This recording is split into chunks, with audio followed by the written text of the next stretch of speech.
What if time is not the same everywhere? Not in the abstract, theoretical sense that Einstein described and physics has long accepted, the technical reality that time moves fractionally slower near massive objects, that a clock on a mountaintop runs infinitesimally faster than a clock at sea level, that the GPS satellites orbiting above us have to be corrected for relativistic time dilation or they would drift into uselessness within days. We know all of that. We have known it for a century. We have built the corrections into our technology and moved on, treating the fact that time is relative as a fascinating footnote to everyday life rather than as the world-altering revelation it actually is. Not that. What if, in specific places, particular, locatable, physically present places on the surface of this earth, places you could drive to, places with coordinates and elevations and weather, time runs differently? Not fractionally differently. Not the billionths of a second that atomic clocks detect and physicists correct for. Differently in a way that a human being could feel. Differently in a way that a clock on a table would show you, if you put a clock on that table and watched it carefully. Differently in a way that changes not just the measurement of time but the experience of it, the lived, embodied, first-person experience of existing inside a moment that is moving at a rate that the rest of the world does not share.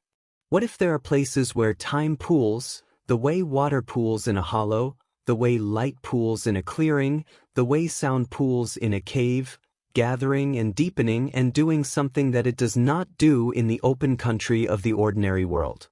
And what if a person trained to measure time with extraordinary precision, a person who had spent her entire professional life in the pursuit of the perfect measurement of the passage of moments, who understood time the way a musician understands pitch, the way a chef understands flavor from the inside, as a substance with texture and variation and the capacity to surprise? What if such a person found one of those places? What if she took her clocks with her? What if the clocks agreed with the place rather than with the world she had come from? What if she stayed? Dr. Josephine Asare was a horologist. She studied time. She measured it with instruments of extraordinary delicacy. She thought about it with a rigor that very few people in the history of the discipline had brought to it, and she spent the last 3 years of her career following a series of anomalous readings to a high mountain valley in western Montana called Pale Ridge, where she discovered something that every clock she owned confirmed and that no physical theory she was aware of could adequately explain. She was last seen on September 17, 2023. She left her clocks behind. They are still running. All of them are showing the wrong time. All of them are showing the same wrong time. And the time they are showing is not gaining on the world outside. It is not losing. It is running perfectly and consistently and with the flawless precision of instruments designed and calibrated by one of the most gifted horologists of her generation, at a rate that is measurably, verifiably, impossibly different from the rate at which time passes everywhere else on Earth. Pale Ridge keeps its own time. It always has. Josephine Asare was simply the first person precise enough to prove it. Part 1. The valley that sat outside the world. Pale Ridge is a valley in the Bitterroot Range of western Montana, approximately 60 miles south of Missoula, accessible by a single gravel road that branches from US 93 and climbs for 9 miles through lodgepole pine forest before cresting a ridge and descending into a basin that sits at approximately 6,800 feet elevation and is, by every visible measure, one of the most beautiful places in a state that does not lack for beautiful places. The valley is roughly oval in shape, perhaps 4 miles long and 2 miles wide, oriented northeast to southwest, with the Bitterroot Peaks rising on 3 sides and the 4th side opened by the notch through which the gravel road enters. A creek runs along the valley floor, Pale Creek, which gives the valley its name, a name that refers to the unusual coloration of the water, which carries a mineral load that renders it a milky, translucent white rather than the clear blue-green of most mountain streams. The water is cold, clean, and drinkable. The pale coloration is caused by suspended calcium carbonate, a geological consequence of the particular limestone formation that underlies the valley floor. There are no permanent residents in Pale Ridge. There have not been permanent residents since 1947, when the last homesteading family, a couple named Frank and Della Pruitt who had tried to make a go of cattle ranching in the valley since 1931, gave up and moved to Missoula. The Pruitt cabin still stands at the southern end of the valley, or at least its walls do. The roof partially collapsed sometime in the 1980s, and the interior has been taken over by the kind of patient vegetative succession that fills abandoned human spaces in the Mountain West. The cabin is on public land, part of the Bitterroot National Forest, and is occasionally visited by hikers who find it on topographical maps and make the climb out of historical curiosity. The hikers who visit Pale Ridge consistently report two things, in the accounts posted to outdoor forums and hiking blogs and the occasional Park Service comment card. The first is the beauty of the place, the creek, the meadow grass, the peaks, the quality of the light at altitude which has a clarity and a depth that lower elevations cannot match. The second is harder to articulate and is reported with the embarrassed hesitation of people who are not sure whether what they noticed is worth mentioning. The second thing is that time feels strange in Pale Ridge. Not threatening. Not frightening. Strange in the way of a room you enter and immediately cannot say how long you have been in. Strange in the way of a dream where the duration is impossible to judge from the inside. Hikers consistently report arriving in the valley in the morning and being surprised to find, when they check their phones, that it is late afternoon, or conversely, arriving in what they were certain was mid-afternoon and finding it barely noon. They report losing track of conversations, losing track of thoughts mid-sentence, losing the ordinary sense of forward motion through moments that constitutes the background hum of conscious experience. They report, almost universally, feeling no desire to leave. Most of them note that this feeling is unusual for them. Most of them leave anyway, because the gravel road is not something you want to navigate in the dark, and because they have lives outside the valley that expect them back, and because the feeling, though real, does not quite override the practical pull of the world they came from. One or two, over the years, have stayed longer than they intended. None of them, until Josephine Asare, brought instruments precise enough to measure what they were feeling. Part 2. The Woman Who Measured Moments. Josephine Asare grew up in Accra, Ghana, the daughter of a watchmaker named Emmanuel Asare who repaired and restored timepieces in a small shop on a busy street in the OSU district, and who taught his daughter, from the time she was old enough to hold a loop, that a clock was the most honest thing a person could own. A clock does not exaggerate. A clock does not soften. A clock shows you exactly where you are in time with a precision that nothing else in your life will match, and if you learn to read it properly, not just the hands but the mechanism, the escapement, the balance wheel, the tiny controlled release of energy that produces each tick, you learn something about the nature of time itself that no book can give you. Josephine learned. She learned so well and so fast and with such evident joy that Emmanuel, who had hoped his daughter would take over the shop, eventually accepted that she was going somewhere the shop could not contain and supported her application to study physics at the University of Ghana, and then her doctoral work at the Swiss Federal Institute of Technology, the same institution where Thomas Vail would later disappear, though Josephine was gone from Zurich a decade before Vail arrived, and they never met. And the connection is one of those coincidences that the case file accumulates with the quiet insistence of a pattern that hasn't yet been named. Her doctoral work was in precision timekeeping, the physics of atomic clocks, the theory and practice of the most accurate time measurement systems ever built. Atomic clocks keep time by counting the oscillations of cesium atoms, which vibrate at a frequency so stable and so precisely defined that the international standard for the second is now formally defined in terms of it. The best atomic clocks in the world lose or gain less than 1 second every 300 million years. They are the most accurate instruments ever built by human hands. They are also, Josephine discovered in the course of her doctoral research, not perfectly consistent with each other when deployed in different locations. This was known. This was relativistic time dilation, the mountaintop versus sea level effect, the GPS correction. She knew this. She had incorporated it into her models. But she found in the data something that the standard corrections did not account for: small, persistent, location-specific anomalies that remained after all known corrections were applied, that could not be explained by altitude or gravitational potential or velocity or any of the other factors that standard relativistic physics would predict. Locations where time ran differently for no known reason. Most of these anomalies were tiny, fractions of nanoseconds, barely significant even by the standards of atomic clock precision, the kind of thing that could plausibly be instrument error or environmental noise. She published a careful paper noting them and suggesting further investigation. The paper was received politely and largely ignored, because the anomalies were small and the suggested explanation, that there might be locations where time passed at genuinely different rates for reasons outside the standard relativistic framework, was, to most of her colleagues, an extraordinary claim requiring extraordinary evidence. She spent the next 12 years gathering the evidence. She surveyed 43 locations across 6 continents where anomalous timekeeping data had been recorded by various institutions, observatories, navigation facilities, research stations, and she found that most of the anomalies had mundane explanations she had missed the first time. Instrument calibration issues. Local magnetic field variations. Environmental temperature effects on clock mechanisms. She was rigorous. She eliminated everything that could be eliminated. She was left with 4 locations that could not be explained.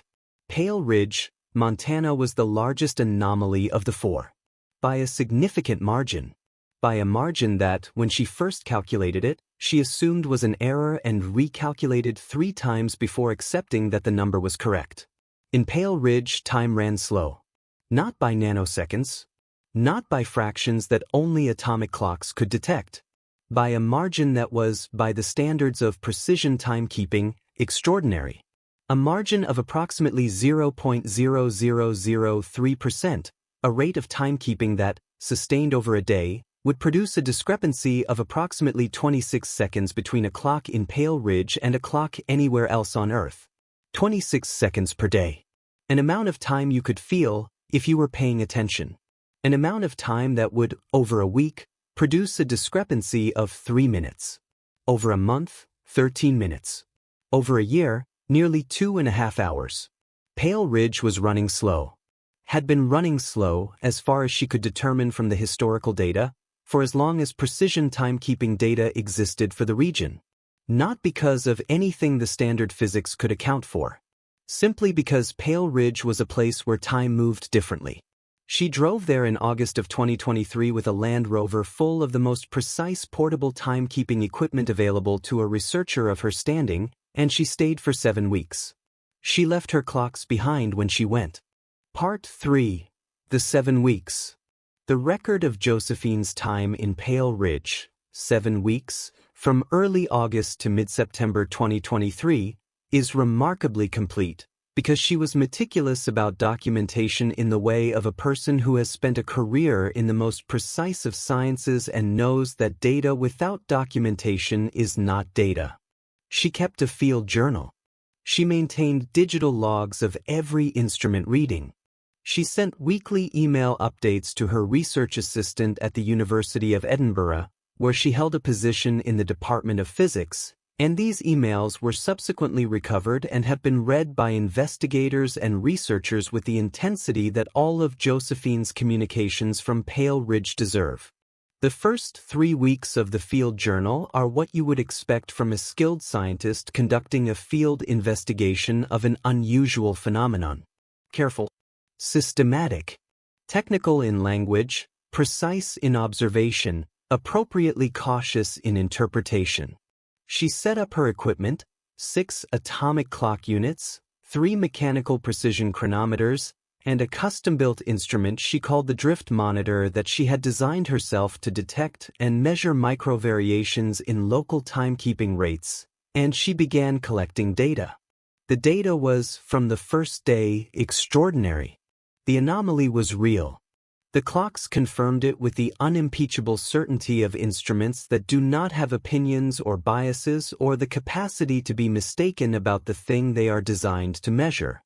Time in Pale Ridge moved at a different rate. Slower than the world outside, by the margin she had predicted from the historical data, consistently and persistently and without the kind of variation that would suggest a mundane mechanical explanation. She sent her first weekly email to her assistant on August 14th. The email was 4 pages long, dense with data and analysis, and it concluded with a paragraph that her assistant, a 30-year-old postdoctoral researcher named Dr. James Okafor, has described as the most exciting scientific communication he has ever received. James, the anomaly is confirmed. All 6 atomic units agree. The 3 mechanical chronometers agree. The drift monitor is showing a consistent local rate variance of 0.000312% sustained over 11 days of continuous measurement. This is not instrument error. This is not relativistic correction lag. This is a genuine, stable, location-specific deviation from the standard rate of time passage. I don't have a physical explanation. I have the data. The data is unambiguous. Time in this valley moves at a different rate than time everywhere else. I'm staying to find out why. The second and third weeks of emails maintain this register. Excited, precise, scientifically careful. She is measuring, documenting, trying to characterize the anomaly in as much detail as her equipment can resolve. She is trying to determine whether the anomaly is uniform across the valley or localized to specific zones. She is trying to determine whether it varies with altitude within the valley, with proximity to the creek, with time of day or night. She is, in the language of a scientist, mapping the anomaly. And then, in the 4th week, something changes. The change is subtle in the emails. She is still precise, still scientific, still sending data. But the language shifts. Something personal enters the writing that was not there before. Something that James Okafor noticed when he read the 4th email and noticed again, more strongly, in the 5th, and which he has described as the feeling of reading correspondence from someone who is in the process of becoming a different person, not dramatically, not suddenly, but incrementally, the way a landscape changes as you move through it, each individual step showing you only a fractional change in your surroundings but the accumulated steps producing an entirely new view. The 4th email, sent August 28th, James, data continuing as reported. I want to note something that is not strictly scientific but that I think is relevant to the full understanding of this location. I have been here for 3 weeks and I have noticed that my subjective experience of time has changed. I do not mean this in a vague or impressionistic sense. I mean it precisely. The rate at which I experience moments passing has slowed. Not my cognition. I am thinking clearly, working efficiently, producing accurate data. But the texture of each moment has changed. Each moment feels fuller, more present, more completely itself. I am aware that this could be the effect of isolation and the removal of the usual pace of professional and social life. I am also aware that it could be a direct, subjective consequence of the objective anomaly I am measuring. I cannot yet distinguish between these explanations. I am noting it because it is real and I am a scientist and real things deserve to be noted. The 5th email, sent September 4th, James, something I want to tell you that I find difficult to put in scientific language. The valley has a quality that I have been trying to name for 2 weeks and I think the closest I can get is this. It is the quality of a place that has more time than it needs. Not a surplus in a wasteful sense. A surplus in the sense of a generosity. As if time here is not a resource being consumed but a medium being inhabited. I have started to feel, in the mornings particularly, that I am not moving through time but resting in it. That each moment is not a transition to the next moment but a location in itself, with depth and dimension, a place you could stay. I know this is not the language of physics.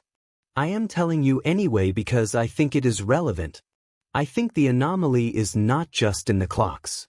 I think the anomaly is in the nature of time itself here, and the clocks are just the first instrument sensitive enough to detect it. My body is now the second. James Okafor read the 5th email 3 times. He thought about calling her. He did not call her because he trusted her judgment and her rigor, and because the email, for all its unusual register, showed no signs of distress or disorientation. She was present. She was working. She was simply finding language for something that her usual language could not contain. He sent a reply asking if she was okay. She replied within the hour. Completely okay. Better than okay. That is perhaps what I should have led with. I am more completely okay than I have been in years. Don't worry. Keep the data logs. I'll send the next update on schedule. The 6th email never came on schedule.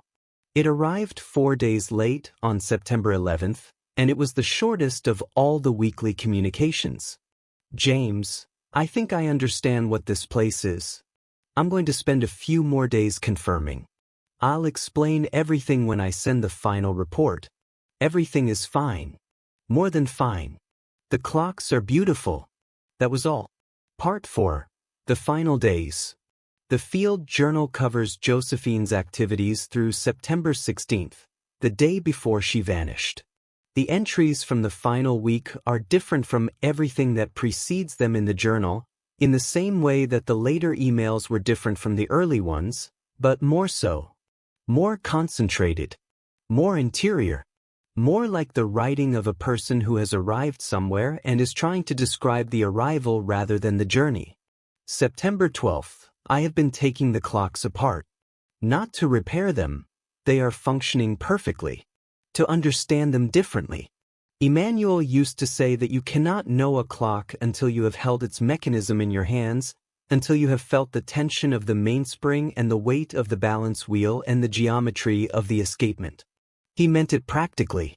I think he meant it in another way too, that I am only now understanding. To know time you have to hold its mechanism. The mechanism of time in this valley is different from the mechanism of time everywhere else. It is slower. It is more deliberate. Each second here is not a unit of duration but a unit of depth.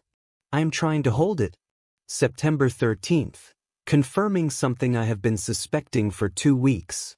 The anomaly is not uniform across the valley. It has a center. The drift monitor shows the maximum variance, the point of greatest temporal deviation from standard, at a specific location on the valley floor, approximately 400 meters north of the Pruitt cabin, near a section of the creek where the pale water deepens into a pool. At the center of the anomaly, the variance is not 0.000312%. At the center, it is 0.0009%, nearly 3 times the background valley rate.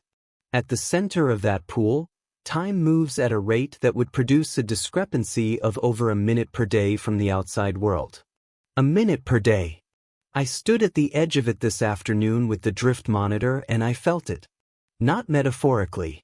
I felt it in my body the way you feel a change in air pressure. A settling. A deepening.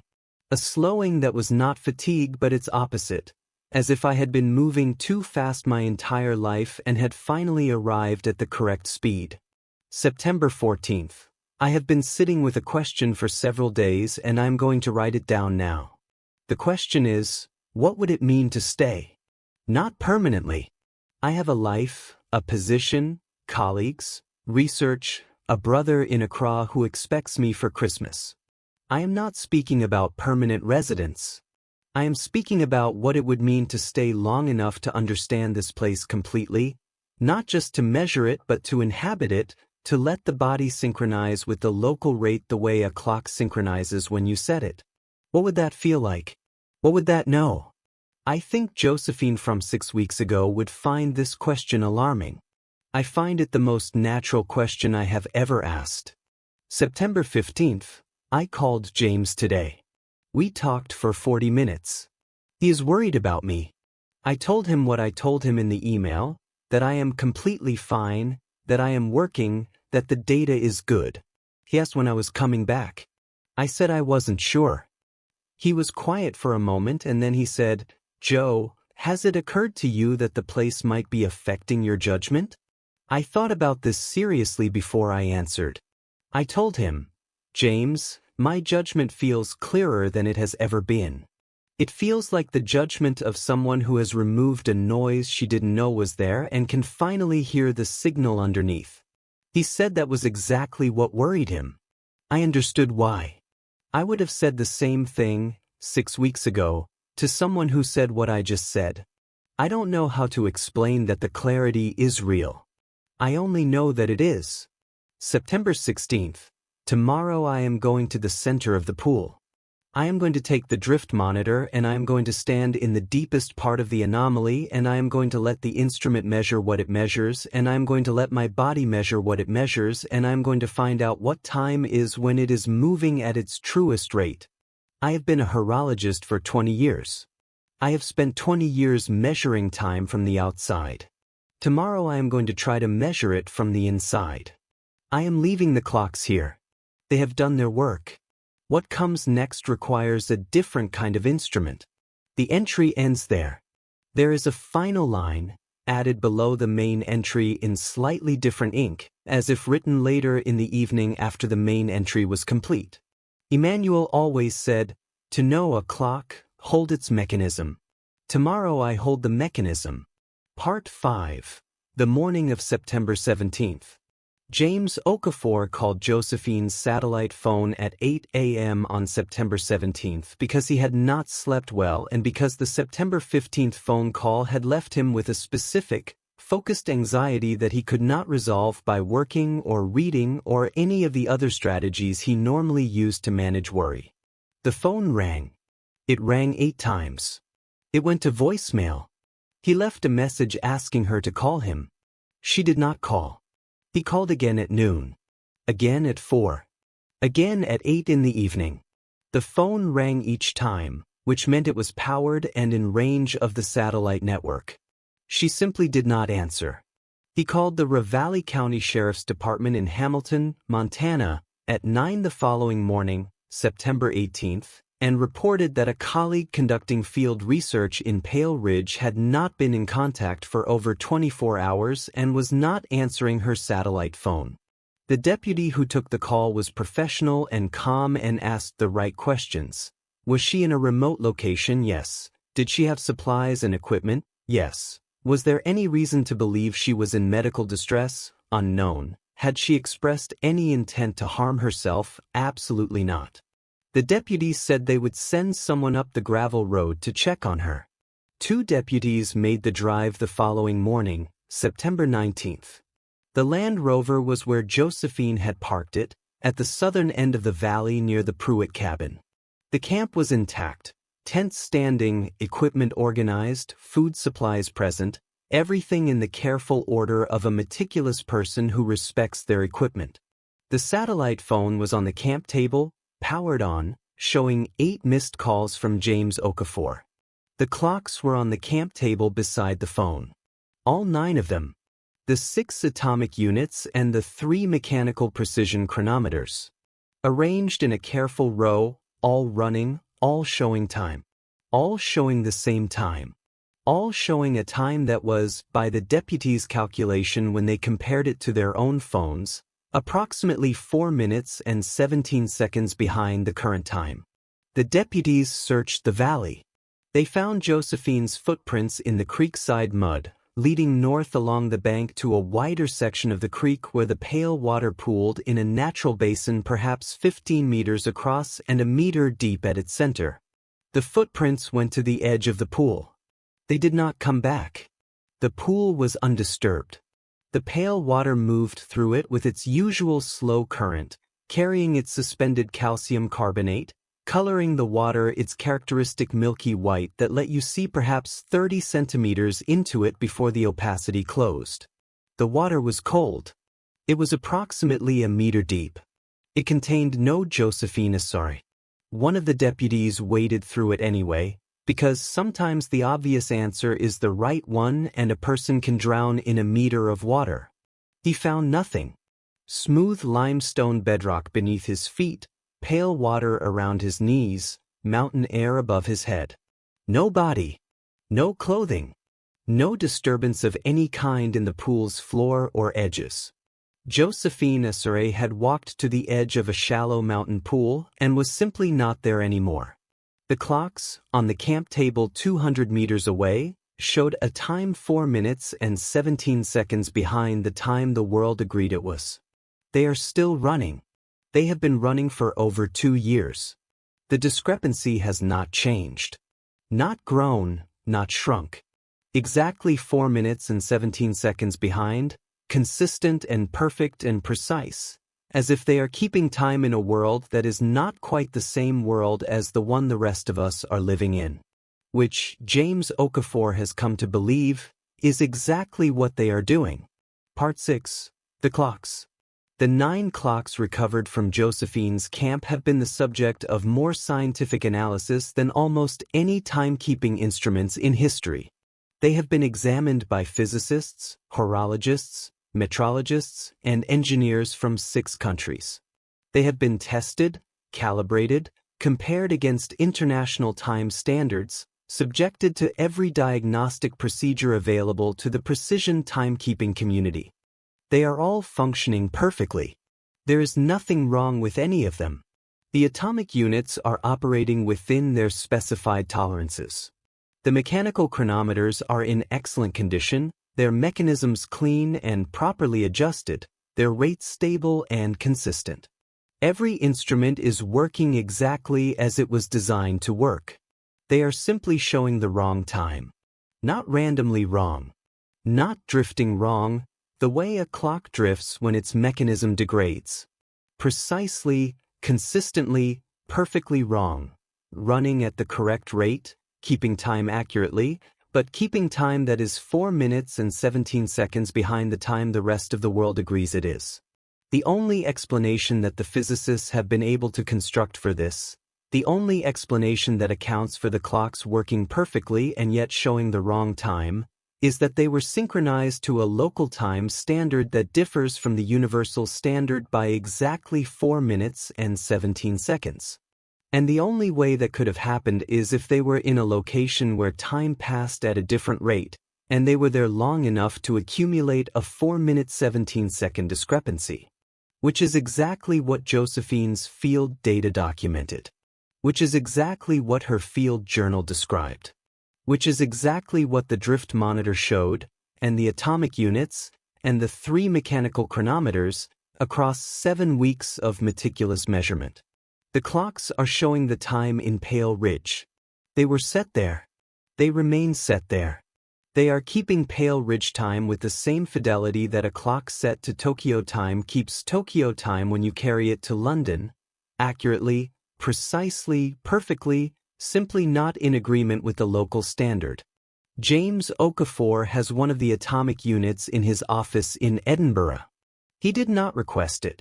It was sent to him by the Ravalli County Sheriff's Department, along with the rest of Josephine's research materials, when the investigation was formally concluded and her property was released. He keeps it on his desk. He looks at it every day. The time it shows is 4 minutes and 17 seconds behind the time on his computer, on his phone, on the clock on the wall. He has never reset it.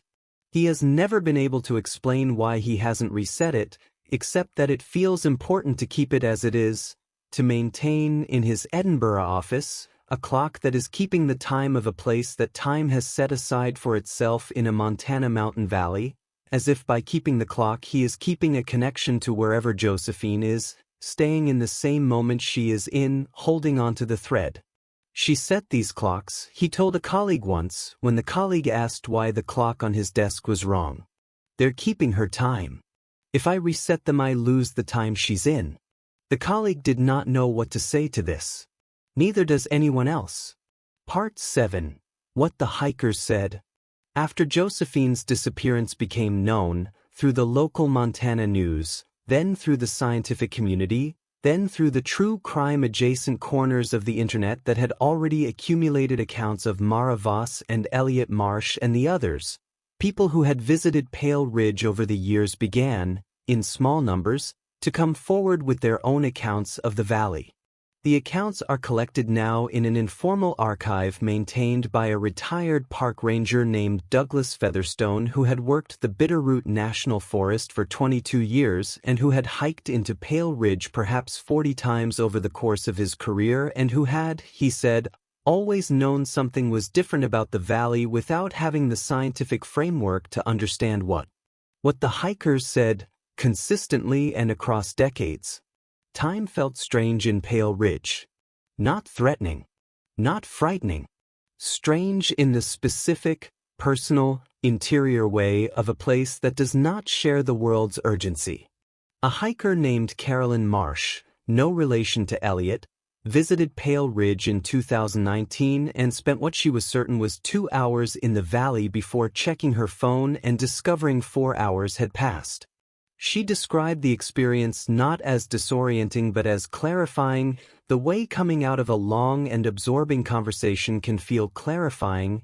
You lost track of time because something more important than time was happening, except in Pale Ridge the something more important was simply being present in the valley itself, which turned out to be sufficient.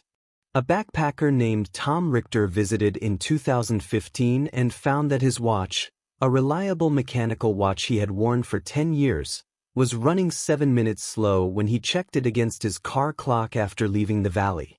He had the watch serviced the following week. The watchmaker found nothing wrong with it.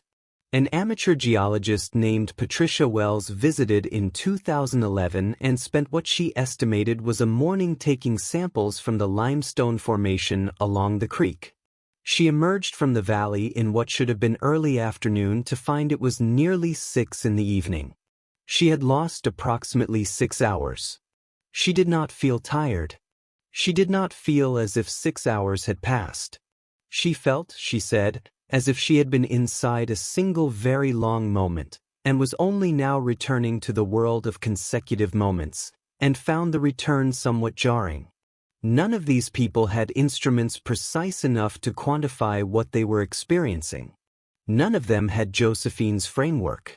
They had only the experience itself, the felt, embodied, first-person experience of a place that kept different time from the world outside, and they had the confusion of people who have perceived something real and have no language to communicate it accurately. The conventional understanding of time in physics treats it as a dimension, the fourth dimension, through which all matter moves at a constant rate in one direction, with only relativistic effects producing the small, measurable variations that general and special relativity predict and our instruments confirm. Pale Ridge does not fit this model. The anomaly at Pale Ridge is too large, too stable, and too geometrically bounded to be relativistic in origin. It requires a different model. The model I have been developing, cautiously and with full awareness that it exceeds the current boundaries of established physics, treats time not as a uniform dimension but as a medium, a substance with local properties that vary from place to place, the way the density of water varies with temperature and pressure, the way the refractive index of glass varies with composition. In this model, places where time is denser, where it pools and deepens, would produce exactly the effects observed at Pale Ridge: a slower passage of measured time, a different quality of experience duration, and at the center of maximum density, something that I do not yet have language for but that I believe Josephine Asare experienced directly on the morning of September 17, 2023. She went to the center of the densest time on Earth and found out what time is when it has nowhere left to go. I believe she is still there. I believe the clock she sent her brother is showing us the direction from which she is looking back. I believe the clock on my desk is showing me the time she is in. He has not submitted the paper. He is not sure it is a paper. He is not sure it is physics. He is not sure those are the right categories for what happened in Pale Ridge. Part 10. The Nature of Slow Time. Let us be honest about what we know and what we do not, in the spirit of the woman who spent 20 years being honest about what measurement could and could not tell her. Josephine Asare is missing. She has been missing for over 2 years. Her body has not been found. The valley has been searched multiple times. The pool has been examined. Nothing has been found. The case is classified as missing, presumed dead, though this classification is applied with the visible discomfort of law enforcement officials who find the evidence for that conclusion even less satisfying than the evidence for any alternative. The physical evidence, the clocks, the field journal, the drift monitor data, the corroborating accounts of hikers over decades, the backwards clock sent to her brother, the sentence in her letter, does not support the conclusion that she is dead. It supports a different conclusion, which is harder to state in the language of a police report but which the evidence keeps pointing toward with a patient insistence of something that knows it is right and is willing to wait for the right question. Josephine Asare found the place where time pools. She found the center of it. She walked in. Time, at its deepest, does something that time at its ordinary depth does not. What it does is what she was trying to describe in her field journal.